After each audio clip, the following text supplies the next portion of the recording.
Shalom, Bapak Ibu Saudara kasih dalam Tuhan. Senang sekali pada hari ini kita bisa bersama-sama kembali belajar akan firman Tuhan. Kita bersyukur Tuhan senantiasa menolong kita hingga sampai saat ini. Kita masih diberikan kesehatan dan kekuatan yang baru di semua karena kemurahan Tuhan. Baik, mari kita akan berdoa lalu berjalan dulu. Bapa dalam surga, kami bersyukur terima kasih buat hari ini kami boleh bersama-sama kembali memuji, menyembah, dan meninggikan nama-Mu, dan terlebih kami boleh merenungkan firman-Mu Tuhan. Urapi hamba-Mu dengan urapan yang baru, hikmat dan kuasa-Mu menyertai kami, sehingga setiap kebenaran firman yang disampaikan, itu semua berasal dari Tuhan dan tidak akan kembali dengan sia-sia. Firman itu akan jatuh di tanah yang baik dan bertumbuh dan berbuah. Urapi setiap mereka yang mendengar, baik secara langsung maupun secara online, sehingga firman itu benar-benar akan membangun, menguatkan, menghiburkan, meneguhkan, bahkan mengajar, mendidik, dan memperbaiki kami. Terima kasih. Dalam nama Tuhan Yesus kami berdoa. Amin. Baik, Bapak Ibu Saudara kasih dalam Tuhan, Shalom sekali lagi. Senang sekali kita akan belajar firman Tuhan. Satu tema yang saya berikan yaitu memahami kasih Tuhan Yesus. Ya, memahami kasih Tuhan Yesus. Nah, Saudara, di dalam Efesus pasal 3 ayat 18, Rasul Paulus menuliskan tentang bagaimana kasih Yesus itu, ya, dikatakan di situ, aku berdoa supaya kamu bersama-sama dengan segala orang kudus dapat memahami betapa lebarnya dan panjangnya dan tingginya dan dalamnya kasih Kristus. Nah, luar biasa bukan? Sekali lagi Rasul Paulus mengingatkan kepada kita, aku berdoa supaya kamu bersama-sama dengan segala orang kudus. Ya, saudara dan saya adalah orang-orang kudus, dapat memahami, dapat mengerti betapa lebarnya dan panjangnya dan tingginya dan dalamnya kasih Kristus. Nah, saudara, kita sebagai anak-anak Tuhan, kita harus mengenal akan kasih Kristus yang lebar, panjang, tinggi, dan dalam kepada kita tentunya, orang-orang yang dikasihinya. Puji nama Tuhan. Nah, saya membagi menjadi 4 bagian di dalam firman Tuhan pada hari ini. Yang pertama, di dalam hal berbicara tentang kasih Tuhan Yesus, Yesus atau Allah memberikan kebebasan untuk memilih. Ya, sekali lagi, Allah memberikan kebebasan untuk memilih. Nah, kisah ini kita ambil dari Lukas pasal yang ke-15, ayat yang ke-11 sampai dengan ayat 32. Kalau saudara nanti akan baca ya sendiri secara lengkap, Lukas pasal 15 ayat 11 sampai dengan 32 tentang kisah anak yang hilang. Nah, saudara, di dalam Kejadian pasal 2 ayat 16 dan 17, ya, sekali lagi, kebebasan untuk memilih itu sudah sejak lama diberikan oleh Allah, mulai sejak zaman manusia pertama, yaitu Adam dan Hawa. Nah, kita baca di dalam Kejadian 2 ayat 16 dan 17. Lalu Tuhan Allah memberi perintah ini kepada manusia, semua pohon dalam taman ini boleh kau makan buahnya dengan bebas, tetapi pohon pengetahuan tentang yang baik dan yang jahat itu janganlah kau makan buahnya, sebab pada hari engkau memakannya pastilah engkau mati. Nah, ini firman Tuhan yang disampaikan oleh Adam pada waktu itu, manusia pertama. Namun dalam Kejadian pasal 3 ayat yang ke-6, ya, kita melihat perempuan itu atau Hawa melihat bahwa buah pohon itu baik untuk dimakan dan sedap kelihatannya. Lagi pula pohon itu menarik hati karena memberi pengertian. Lalu ia mengambil dari buahnya dan dimakannya dan diberikannya juga kepada suaminya yang bersama-sama dengan dia, dan suaminya pun memakannya. Nah, saudara, sekali lagi, kebebasan untuk memilih ini sudah diberikan sejak manusia pertama Adam dan Hawa. Ya, Allah sudah menjelaskan, memberikan firman yang jelas. Namun kita melihat bahwa di dalam pelaksanaannya, ya kita melihat bagaimana manusia pertama ini lebih banyak mendengar akan suara iblis, ya, sehingga pada akhirnya menyebabkan ya semua manusia secara manusia semua jatuh di dalam dosa, tidak terkecuali. Itu ada di dalam Roma pasal 3 ayat yang ke-23 bagian A. Nah saudara, mari kita akan melihat saudara, bagaimana kita melihat di dalam perumpamaan tentang anak yang hilang di dalam Lukas pasal 15 ayat 12 dan 13. Di sana dikatakan, kata yang bungsu kepada ayahnya, "Bapa, berikanlah kepadaku bagian harta milik kita yang menjadi hakku." Lalu ayahnya membagi-bagikan harta kekayaan itu di antara mereka. Beberapa hari kemudian anak bungsu itu menjual seluruh bagiannya itu, lalu pergi ke negeri yang jauh. Di sana ia memboroskan harta miliknya itu dengan hidup berfoya-foya. Lukas pasal 15 ayat 12 dan 13. Nah, di dalam kisah ini saudara, kita tahu bahwa perumpamaan tentang anak yang hilang, ya.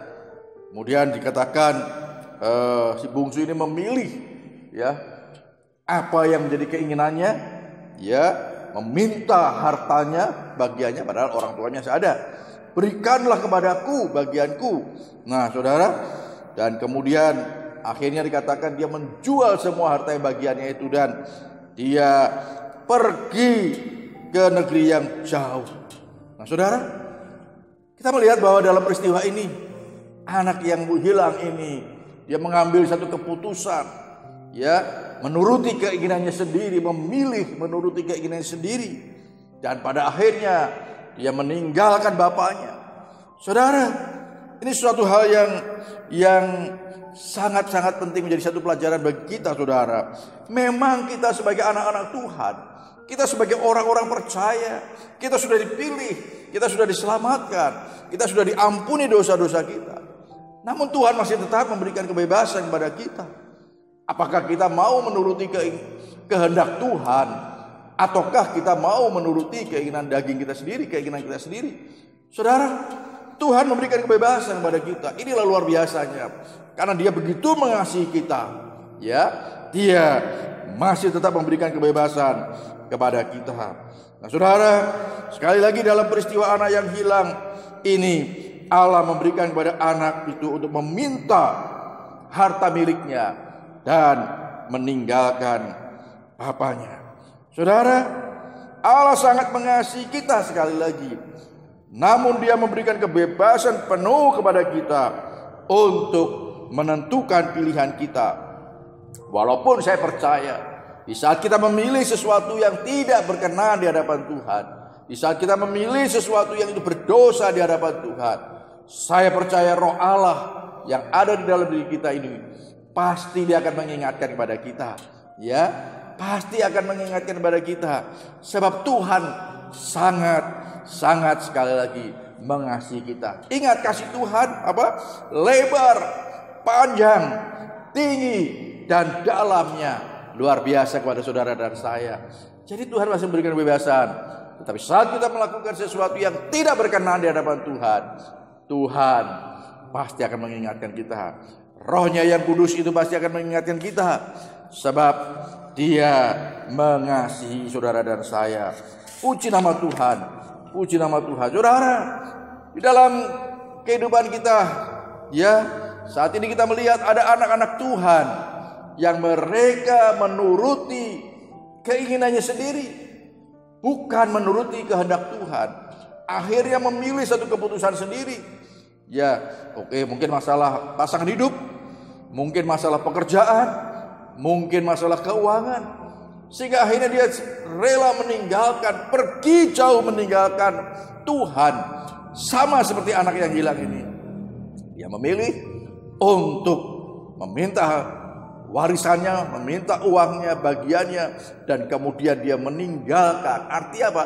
Menjauh dari Tuhan. Nah saudara, perhatikan, kita akan melihat bagaimana selanjutnya jikalau ada anak-anak Tuhan yang memilih untuk menjauh daripada Tuhan, menuruti keinginannya sendiri. bukan menuruti keinginan Tuhan, kehendak Tuhan. Nah, kita akan melihat, saudara. Kita akan melihat di bagian yang kedua.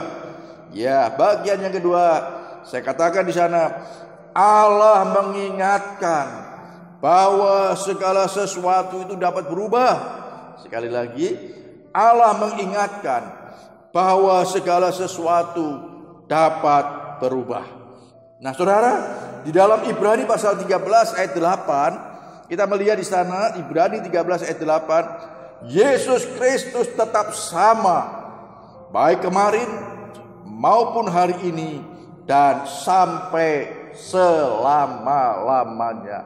Artinya apa, saudara? Segala sesuatu yang ada di sekitar kita ini bisa berubah. Tetapi hanya kasih Yesus kepada saudara dan saya, hanya kasihnya kepada kita, kasih Kristus pada kita yang dikatakan tetap sama, baik dulu, kemarin ya dulu, sekarang dan sampai selama-lamanya. Nah, inilah luar biasanya kasih Tuhan kepada kita anak-anaknya. Walaupun dia memberikan kebebasan kepada kita, tetapi Tuhan mengingatkan, ingat bahwa segala sesuatu itu dapat berubah. Ya, saudara, kemudian di dalam kisah anak yang hilang itu dikatakan di dalam Lukas pasal 15 ayat 14, setelah dihabiskannya semuanya itu, timbullah bencana kelaparan di dalam negeri itu, dan ia pun mulai melarat. Saudara, perhatikan baik-baik. Kita melihat bahwa anak yang bungsu ini tadinya punya banyak uang karena hartanya sudah dijual, kaya, bisa hidup berfoya-foya, tetapi dia lupa bahwa segala sesuatu itu bisa berubah dengan sekejap. Ya, terjadi bencana kelaparan, dikatakan di dalam negeri di mana anak bungsu itu berada, dan ia pun mulai melarat. Nah, saudara, kita melihat bahwa segala sesuatu dengan cepat bisa berubah. Hanya kasih Yesus yang dalam, yang panjang, yang lebar, yang tinggi itulah yang tidak akan berubah, baik kepada saudara dan kepada saya. Sebab apa?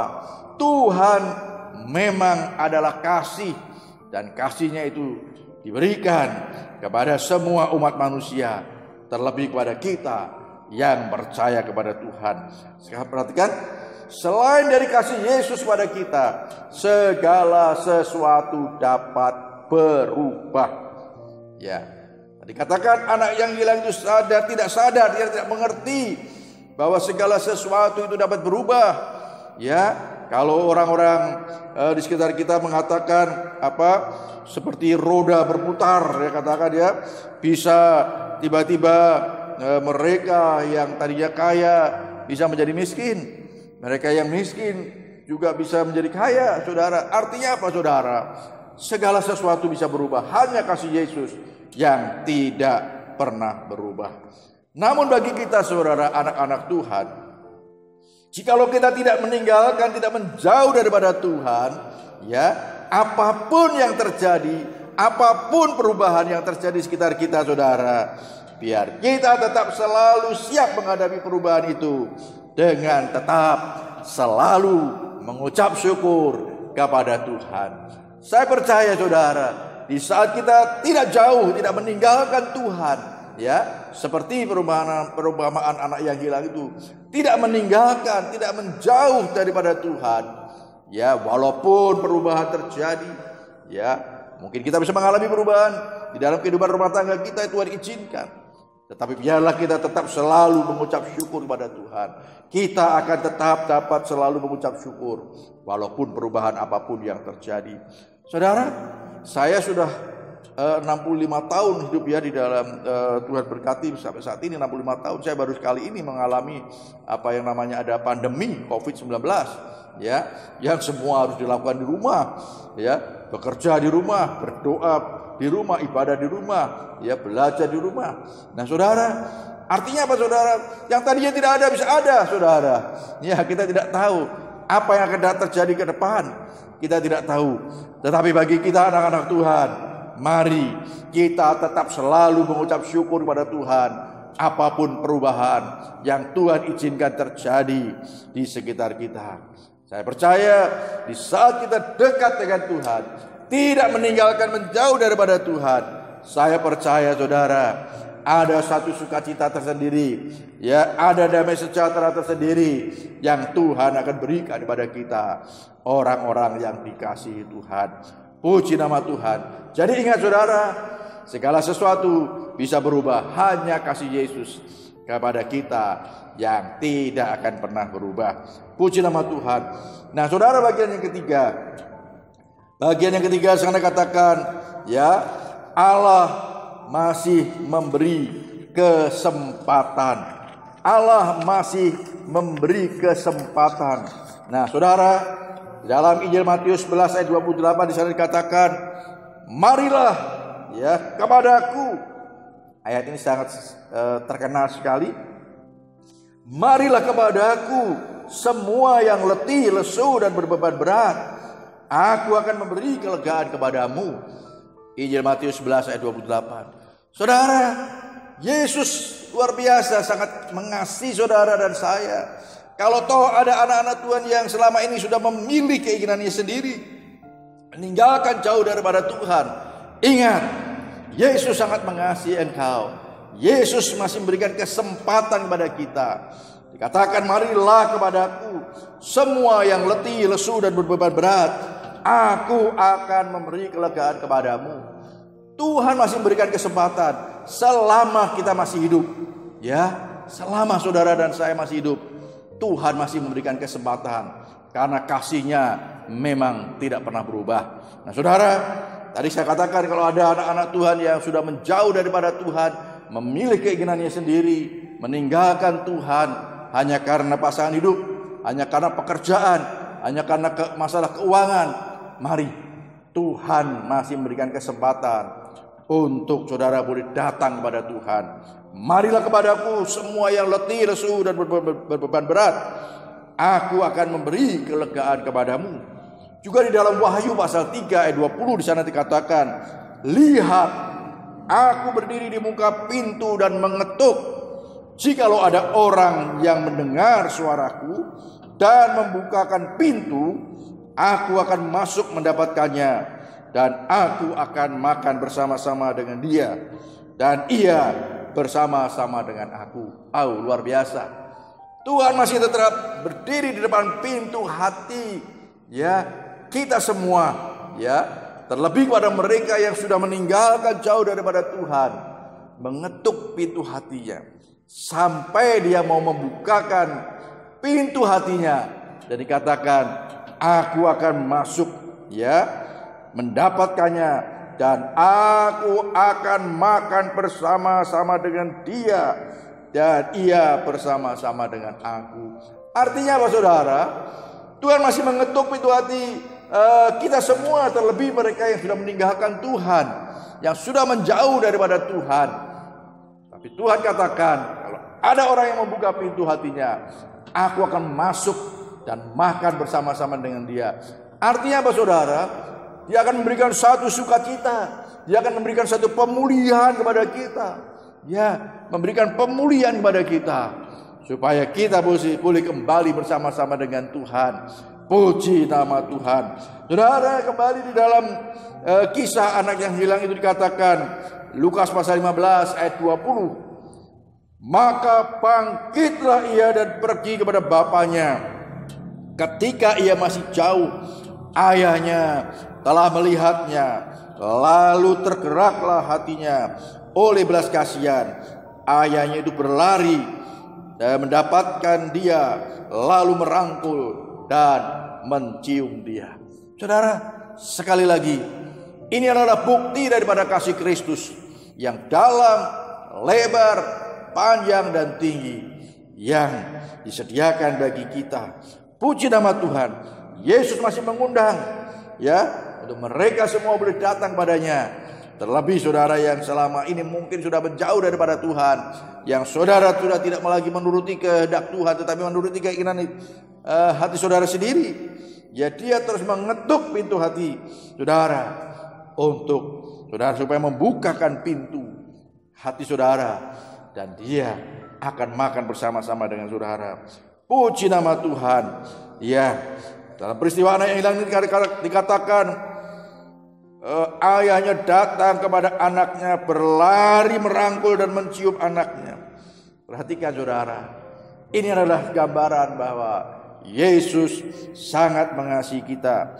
Dia memberikan kesempatan kepada kita untuk jangan menjauh, jangan meninggalkan Tuhan, ya. Karena kita akan melihat bagaimana di saat anak-anak Tuhan meninggalkan Tuhan. Apakah yang terjadi jikalau mereka menjauh daripada Tuhan? Ya, saudara, kita akan melihat. Bagian yang keempat, kasih Allah harus ditanggapi. Sekali lagi, kasih Allah harus ditanggapi. Puji nama Tuhan. Saudara, di dalam Injil Lukas pasal 15 ayat 16, ya, kisah anak yang hilang tadi, dikatakan, lalu ia ingin mengisi perutnya dengan ampas yang menjadi makanan babi itu, tetapi tidak seorang pun yang memberikan kepadanya. Saudara, perhatikan, ya, sampai anak ini keluarga orang yang kaya, tetapi dia meninggalkan Tuhan, menjauh daripada Tuhan, menjauh daripada bapaknya, dan akhirnya menderita, ya, dan kemudian sampai mau makan ampas babi saja, ampas makanan babi saja tidak dapat, saudara. Katakan ayat yang ke-18. Nah, ini sesuatu yang luar biasa. Lukas pasal 15 ayat 18. Aku akan bangkit dan pergi kepada Bapakku dan berkata kepadanya, Bapa, aku telah berdosa terhadap surga dan terhadap Bapa. Saudara, perhatikan saudara.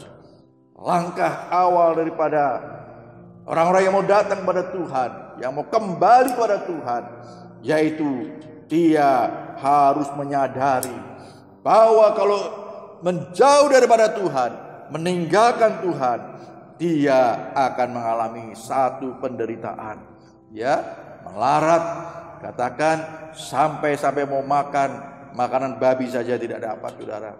Artinya, saudara, orang yang menjauhkan dari Tuhan, menjauh dari Tuhan, dia akan mengalami penderitaan. Itu selama ada di dalam dunia itu, saudara, ya, mengalami penderitaan. Apalagi nanti pada saat kita sudah dipanggil Tuhan, kalau juga tidak kembali pada Tuhan, maka mereka akan binasa. Itu firman Tuhan yang mengatakan, saudara. Nah, saudara, mari tanggapan terhadap kasih Allah harus dimulai dari menyadari keadaan kita, diri kita seperti anak yang hilang, ya, merasa berdosa dan kemudian bangkit dan kembali datang kepada ayahnya. Saudara, sekali lagi, mari selagi ada kesempatan, tinggalkan dosa dan segera datang kembali kepada Tuhan Yesus. Jangan menjauh daripada Tuhan. Mari saudara, kenali benar-benar kasih Allah, kasih Kristus pada kita yang lebar, panjang, tinggi dan dalam itu, saudara. Dan saat kita mau dekat dengan Tuhan, tidak meninggalkan Tuhan, maka ada satu janji yang diberikan bagi kita, yaitu dikatakan di dalam Mazmur pasal yang pertama, ayat yang pertama sampai dengan ayat ketiga. Berbahagialah orang yang tidak berjalan menurut nasihat orang fasik, ya, yang tidak juga menuruti keinginan dirinya sendiri, yang tidak berdiri di jalan orang berdosa, dan yang tidak duduk dalam kumpulan pencemooh, tetapi yang kesukaannya ialah Taurat Tuhan, dan yang merenungkan Taurat itu siang dan malam. Ia seperti pohon yang ditanam di tepi aliran air, yang menghasilkan buahnya pada musimnya, dan yang tidak layu daunnya. Apa saja diperbuatnya berhasil. Saudara, ini adalah sesuatu yang sangat indah, janji yang diberikan oleh Yesus bagi kita, ya, karena kasihnya yang dalam, yang lebar, yang panjang dan tinggi itu, saudara, ya, kita akan berbahagia dan berhasil bagi mereka yang senantiasa menanggapi kasih Allah itu, menanggapi kasih Kristus itu dengan sungguh-sungguh. Puji nama Tuhan. Nah, saudara, di akhir firman Tuhan yang saya sampaikan pada hari ini, saya ingin menekankan satu pesan-pesan yang ingin saya sampaikan, saudara. Yang pertama, saudara, jangan menjauh dari Tuhan, ya, jangan mau jauh dari Tuhan. tetaplah mendekat kepada Tuhan. Ya, sekali lagi jangan menjauh dari Tuhan. Tetaplah mendekat pada Tuhan. Yang kedua, jangan menuruti keinginan kita sendiri. Walaupun kita diberi kebebasan untuk memilih, tetapi mari jangan kita menuruti keinginan daging kita.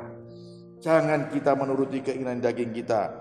Kalau saat ini ada yang menjauh dari Tuhan, Tuhan masih memberikan kesempatan kepada kita untuk segera kembali kepada Dia. Puji nama Tuhan. Selama kita masih hidup ini, Tuhan masih memberikan kesempatan kepada kita. Puji nama Tuhan. Nah, yang keempat, saudara, ingat bahwa segala sesuatu itu dapat berubah. Kita harus selalu siap menghadapi perubahan dengan ucapan syukur. Tetap mengucap syukur walaupun perubahan apapun yang terjadi.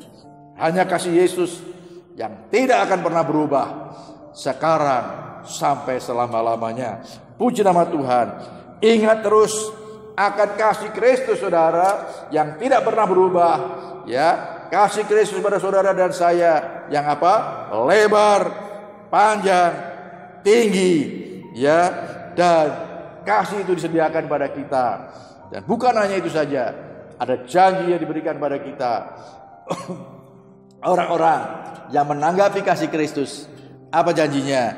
Dia akan hidup berbahagia dan berhasil. Puji nama Tuhan. Tuhan Yesus memberkati kita semua. Amin. Mari kita akan berdoa. Bapa Surgawi, kami bersyukur, terima kasih buat kebenaran firman-Mu pada hari ini yang sudah kami dengar, Tuhan. Biarlah kiranya firman-Mu ini tertanam di dalam hati kami. Sungguh kami bersyukur kami memiliki Kristus, kasih-Mu yang tidak pernah berubah, baik dulu, sekarang, sampai selama-lamanya. Kasih-Mu yang lebar, yang dalam, yang panjang dan tinggi itu, Tuhan. Terima kasih Tuhan Yesus. Kami bersyukur Tuhan. Tuhan, tolong Tuhan. Biarlah kami akan senantiasa mendekat dengan Engkau, Tuhan. Kami tidak mau meninggalkan Engkau, tidak mau jauh daripada Engkau, Tuhan. Walaupun Engkau memberikan kebebasan pada kami, kami mau tetap menuruti kehendak-Mu, Tuhan. Terima kasih Tuhan Yesus, terima kasih. Terpujilah nama-Mu, Tuhan. Biarlah kami mau menanggapi apa kasih-Mu, Tuhan, kepada kami. Sebab ada janji yang Tuhan sediakan bagi kami. Hidup berbahagia dan berhasil bagi mereka yang merespon kasih Kristus dengan sungguh-sungguh.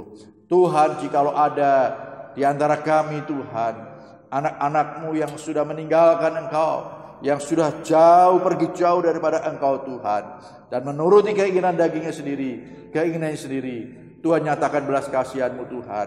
Biar mereka boleh kembali kepada Engkau, mereka boleh sadar, dan mereka boleh bangkit dan kembali kepada Tuhan untuk mau lebih setia di dalam mengiring Tuhan. Terima kasih Tuhan. Kami percaya tidak ada yang mustahil bagi Tuhan, tidak ada yang sukar bagi Tuhan Yesus. Terpujilah nama-Mu, Tuhan. Di dalam nama Tuhan Yesus kami sudah berdoa dan mengucap syukur. Haleluya. Amin. Nah, Bapak Ibu Saudara kasih dalam Tuhan, kita tahu bahwa dalam waktu dekat, ya, saya ingin menyampaikan sedikit pengumuman. Kita akan mengadakan Natal, ya, baik ibadah Natal seperti biasa tanggal 25 Desember jam 6 pagi. Kita akan mengadakan ibadah Natal bersama-sama, ya, Bapak Ibu Saudara, semua jemaat. Perhatikan, semua jemaat dapat hadir, ya. Tentunya tetap menjaga protokol kesehatan, memakai masker, cuci tangan lebih dulu, ya, dan jaga jarak.